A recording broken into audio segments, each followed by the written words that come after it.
ত্রিলোকেশ ঢালি। ত্রিলোকেশ দা একজন সজ্জন ব্যক্তি, শুধু ভারতীয় জনতা পার্টির একজন নেতৃত্ব নয়, উনি আমাদের সমস্ত হিন্দুত্ববাদী কার্যক্রমে ওনার উপস্থিতি আমরা লক্ষ্য করি। আমার বিভিন্ন কার্যক্রমে উনি এসেছে। আজকে সকালেই যে ঘটনাটা ঘটেছে, যে দুষ্কৃতী যারা গুলি করে চলে গেছে, সেইগুলোর কিছু ছবি ফুটেজ বা দিকে দিকে যেভাবে সাগর, পাথর, নামখানা, কাকদ্বীপ সহ বিস্তীর্ণ এলাকা জুড়ে বিজেপির সমস্ত কার্যকর্তারা যেভাবে আন্দোলনের সাড়া দিয়েছে, আমরাও চুপ করে বসে থাকবো না।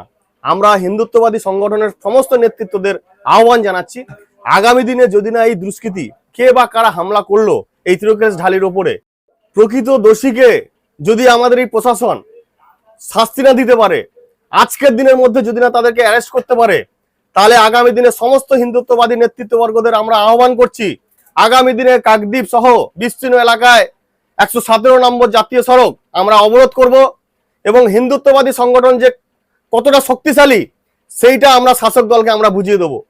আমাদের যেখানে আমাদের ত্রিলোকেশ দা আজকে মরণাপন্ন জীবনের সাথে লড়াই করছে, আমরা সবার কাছে অনুরোধ করব, সবাই ভগবানের কাছে আপনারা প্রার্থনা করুন যাতে করে উনি সুস্থ এবং স্বাভাবিকভাবে আবার ফিরে আসেন। আজকের রাজনীতিটা এতটা নোংরা জায়গায় পৌঁছেছে যে আমাদের ধারণার বাইরে।